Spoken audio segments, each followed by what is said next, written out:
Alright, we have about 15 people here right now, so. You and the other Dave. Yes. How's the volume? Can you turn the volume down? Alright, it is all you. All right, well, I have about 30 minutes, and then I got to get back to another meeting here, but I'm just going to do a quick little overview and introduction. I think you've had folks like Larry Hancock come up there already and talk a little bit about Intermountain and what Intermountain is doing, but maybe not so much focused on the medical group side of the operation. And that's where Aaron spent some of his time last summer and working with us. And so I'll just give kind of a quick high level of what's going on and what we're working on, and then open it up to you guys to ask some questions that you may have. So we'll get going. So can you hear me? Yeah, we hear you. What's up with it? So Intermountain Medical Group is the employee physician arm of Intermountain Healthcare. So about 5,000 employees in here, and about 1,000 physicians, and 5 agencies. That spans about 165 primary care, specialty care clinics. And then we have a couple other things that are within a hospital or a little bit unique to what would be in a clinic like neonatology or hospital. We're growing like crazy. We continue to expand and have lots of new clinics in development. In my portfolio alone, we have a new clinic going up every year for the next 5 years. So, and that's just in my area. So, How many different areas are there? so within the medical group, we have 9 regions. They span all the way from Cache Valley all the way down to St. George. Okay. So, and this is kind of a geography picture of that. You can kind of see what that looks like. So the hospitals are in red, and then, some of the major clinics in blue. Obviously, within some of those areas, there's a lot more blue than we could put on this kind of a graph. But you get an idea of kind of how things run along that I-15 corridor. Okay. Here's just an example. I just had a couple of pictures of some of our latest clinics that have gone up. This is one that I oversee in the holiday clinic, and within each of these kind of major clinics, there's lots of other clinics and specialties within them. So this is the holiday clinic. Aaron, you may remember that one from I spent quite a bit of time there. This is Salt Lake Clinic. This one was finished about a year after the holiday clinic, and represents a good portion of physicians. There's about 70 physicians in here, and about 250 employees that work within the clinic. And this is the latest. This one opened last week down in American Fork, about 80,000 square foot facility. It's about 2/3 the size of the Salt Lake Clinic. So the other thing I'm just going to kind of talk a little bit about, so what do I do, and you guys can ask whatever questions you may have. So I oversee roughly 18 of the clinics in the Central Salt Lake area. There's roughly 70 providers and 250 employees. Pediatrics, internal medicine, family medicine, urgent care, allergy, dermatology, and lab and imaging. So I work with the managers and directors of those clinics on day-to-day operations, and I also provide a little bit of the business development and strategic planning function, aligned with our director of strategic planning. We have plans to build a new clinic, for example, that will open next year. That's about the same size as this clinic that will be over on the Tash campus. So I work with all the different teams of the architects to kind of help run building space, and then also help implement and operationalize what goes into those and how they function. So Dave, we had a question earlier from one of our members. His name's Tyler.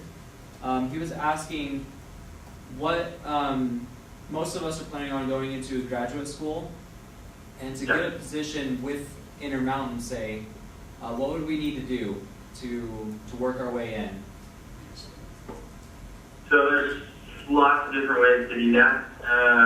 So we have a pretty good mix in the medical group of folks that have been, they did their undergrad and then they started as a manager, managing maybe a handful of physicians in one clinic, and then concurrently while doing that, they may have done their MBA or MHA at like Weber or the University of Utah, or even done something online.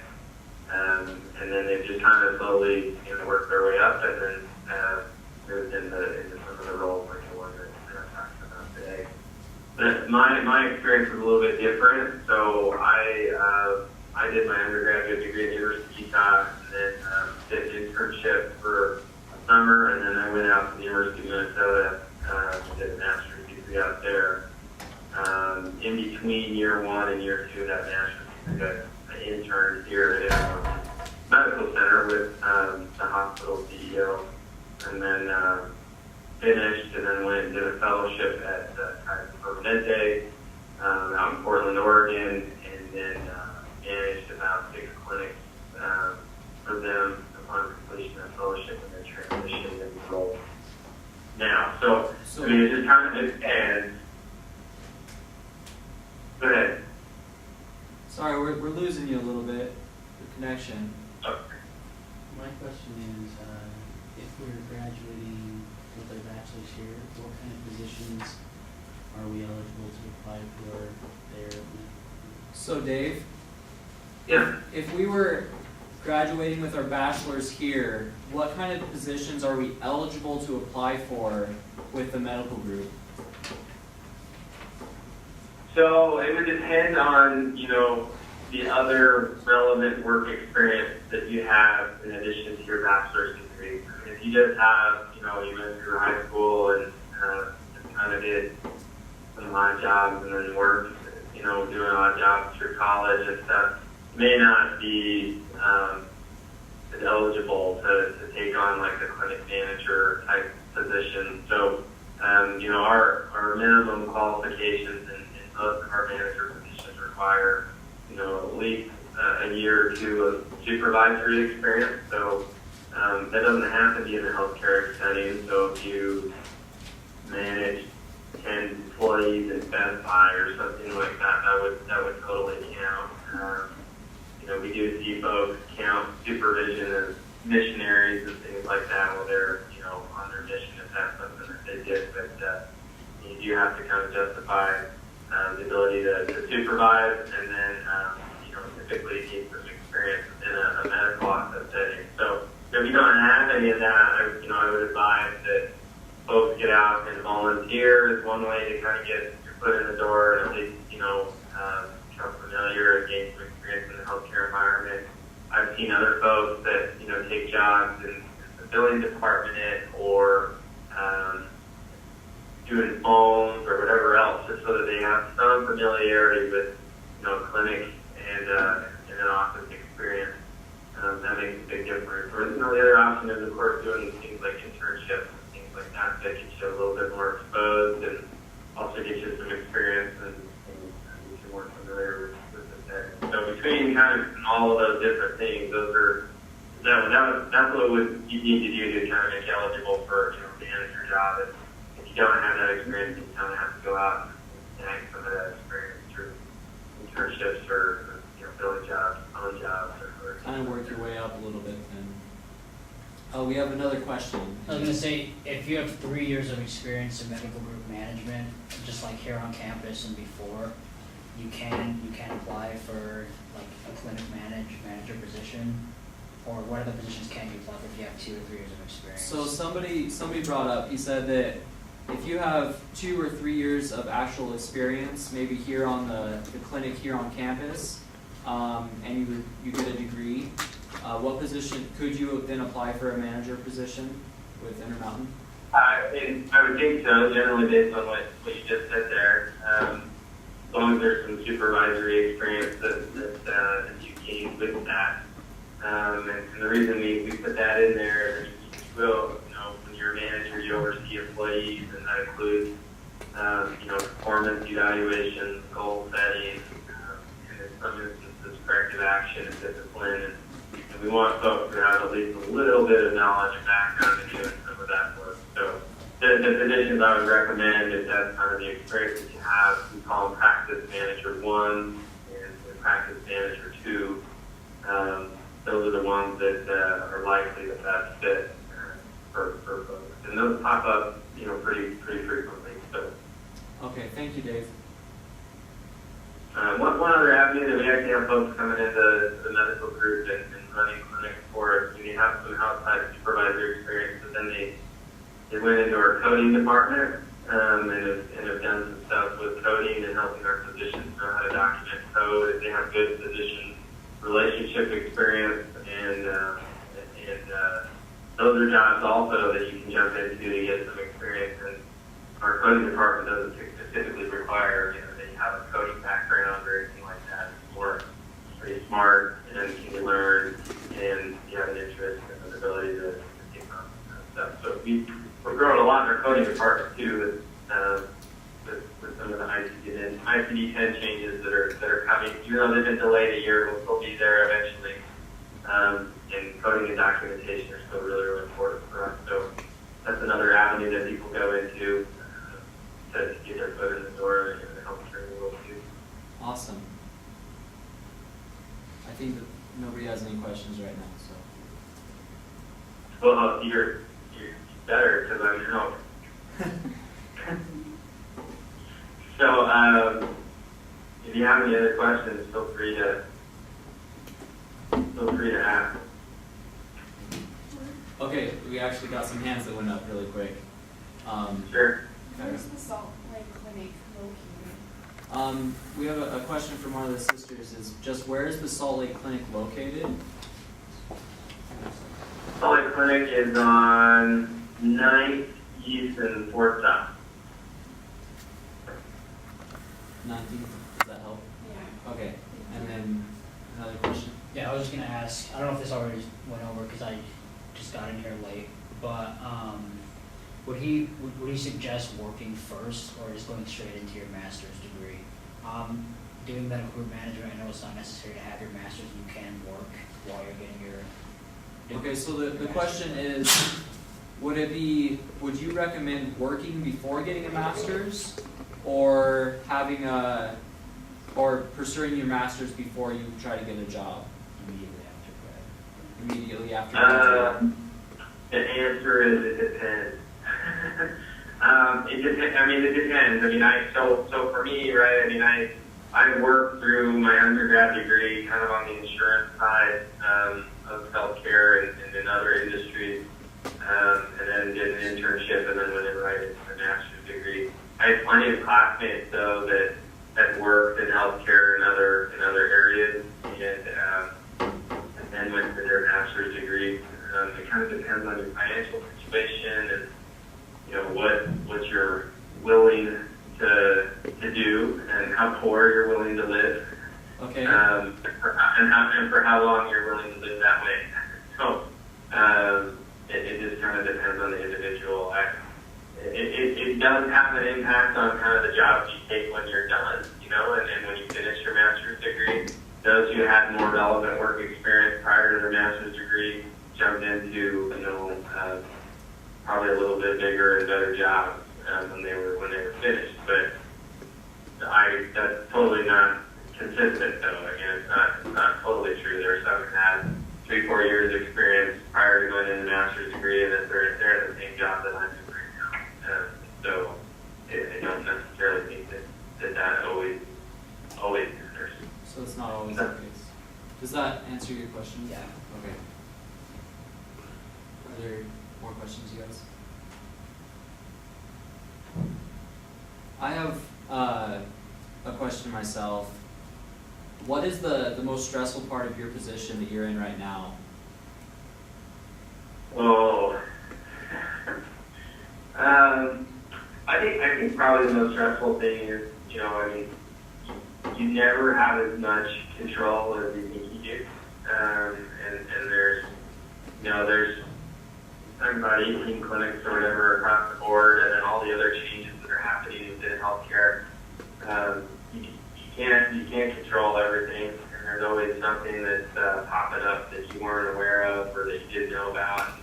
I don't want to say that's stressful. For me, it also makes the job exciting and interesting because there's always something that's changing, and I kind of have professional ADD, I would say, where I get bored pretty quick, but these jobs are the ones that have the last little bit. I mean, there's no way I can be bored. There's always something new that's popping up and some new challenge that nobody thought of or we have to try to figure out how to address. So I think it can be stressful in ways, but I also think that it's kind of a fun part of the job too. So it depends on how many of those things hit you at once. Okay. So with PPACA, how it's been implemented and starting to be full-fledged now, I guess I just want to know, does he see the market shifting more towards medical group management where hospitals will be outsourcing to family practices, or does he see the industry growing in the future?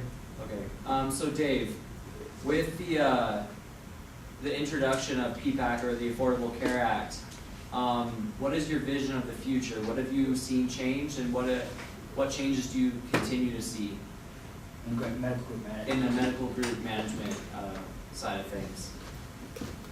Yeah, I mean, we definitely are focused a little bit more than we have in years past on population health management. I know it's kind of a cliche word, but we are doing a lot with that. So in all of my primary care clinics, we're doing a lot more with the medical home model and those strategies of how we keep people out of the hospital and keep them healthy and take care. It's kind of a balance though, because we're trying to figure out how little we can do and how much we can do, but still balancing the reimbursement and some of those changes so that we don't keep everybody healthy all at once and then not have any revenue to pay the bills for all the staff and everybody else that we hired to keep that population healthy. So it's negotiating with our payers to make sure that they're paying us for the quality work that we're doing and that we don't go too fast in some of those changes.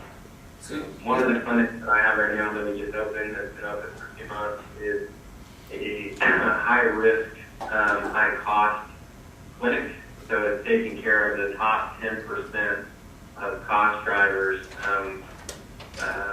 within select health or health plans. So we're trying to take care of patients for whom we have full financial risk for, like those that are in our health plan, and see if there are ways that we can help reduce the costs related to their pertinent chronic conditions that they're dealing with, and building care teams around how do we interact with these folks, either through a social worker, a care manager, a pharmacist, doctor, whatever the case may be, to help these complicated folks get their issues taken care of and managed in a reasonable way to help keep their costs down. So that's just one example of some of the things that we're trying to do as we move into shared accountability or accountable care organizations, which are in a sense part of some of that Affordable Care Act component. Affordable Care Act really was more about trying to get people insurance and trying to make sure that they're covered. And some of the guesstimates is that the more people that we can get into the risk pool or get into these insurance plans, the more hopefully diverse pool we have to keep the costs down. I mean, President Obama, though he didn't really say it, he kind of indirectly said it, is trying to go after the young and healthy population to get them to pay some money into the pool to help subsidize some of the costs for the sick or the really sick and those who spend more on their health care. So, I think Affordable Care Act is more about health plan stuff, and there's more to come when it comes to keeping costs down and improving quality. That's going to be done on the delivery side. Okay, so we have a question here. Are you seeing a decrease in quality of care? So with this, I guess, increase in risk management and everything, are you seeing a decrease in quality of care at all, or do you think it's pretty stable? Meaning, an increase in the number of insured, or what do you mean by? What do you mean by the quality of care? The physicians, how well they're treating their patients. I guess just the physician mentality and how well people are being treated as they come in for care, and because we're trying to keep more people out of the hospital situation, that kind of interest. So we're continuing to see our quality improve. I think that some of that, actually a good portion of that, is due to the infrastructure that we're providing around our physicians. So, giving them care managers and, additional MA support to kind of help manage this population. And then we also compensate our physicians in a way that pays for what we call value. So our physicians are paid 85% on productivity work RVUs, which you guys may be familiar with, and then the other 15% is basically whatever we deem to be important that we need to get done and take care of in the organization. So an example is having a physician meet their diabetic bundle target, which is a 5-part bundle of things that need to be done for a diabetic patient. And we've got a certain percentage threshold of how many patients who have diabetes on their doctor's panel that have met all 5 parts of that bundle. And so we're continuing to see quality do really well in certain areas where we're able to kind of compensate and provide additional support staff for it. Okay. Is that okay? It looks like that answered the question. I have one about you talked about the people in the high risk in the risk clinic. How did you determine, or did you determine, what group of people go in there? Do you tell them that it's a special clinic, or how does that work? Yeah, we definitely spent a lot of time determining who goes in there. So we use facility data, even though we're doing it for our health plan. Health plan data is usually delayed quite a bit. When you deal with claims data, it's going to be lagged quite a bit. So we use facility cost data for all of our hospitals in the urban central region, which is kind of the Salt Lake Valley, and then define some pretty general chronic conditions that folks may have as underlying issues related to some of those costs. So we kind of narrowed it in, and then they had to have the right payer type, they had to have the right live in the right zip code, and a couple of different things. So we narrowed it down to about 2,000 patients who met criteria for this clinic, and then from there narrowed it down again to those who are really able and willing to come in and see us. And then we're kind of working through our primary care network and our health plan network to reach out to those folks and get them into the clinic and have a meeting. So that's kind of how we approach that.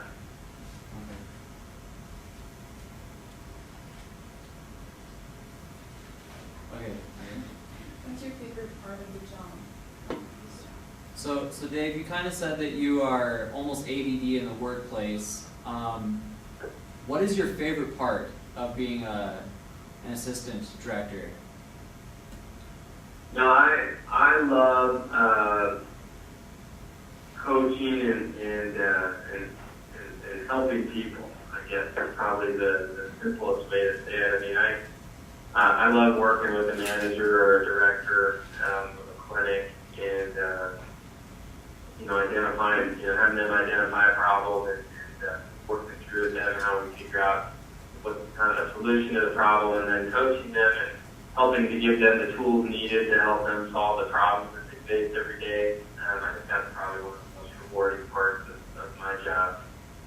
I don't get to see patients every day, and I'm not helping at that level, but through providing managers and directors with the right tools that they need to help their teams better take care of the patients that are coming through the door, and get to have an opportunity to impact thousands of people who get care in our facilities. So I think that's probably the most rewarding component of my job that I really enjoy, helping those folks learn and get better and help their teams provide better care for our patients. Great. Is that a good cut? Yeah, that's good. Awesome. I have time for about one more, and then I'm probably going to have to jump off. Okay. Does anybody else have a question? All right, Dave. I think we're good. Got it? Yep. Nobody's. All right. Just tell them we're super grateful that he's willing to take most time. All right. We want to tell you that we are very grateful that you were willing to take the time to speak with us and give us a little bit heads up about what's coming up in the future. Can you ask him if he has contact information? Some people are asking if they can have your contact information, if that would be okay for me to give out. Sure. Awesome. I'm gonna give him a hand.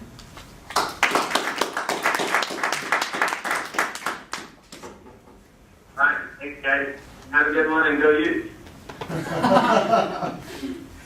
Thanks, Dave. Thanks, Dave. Thanks so much.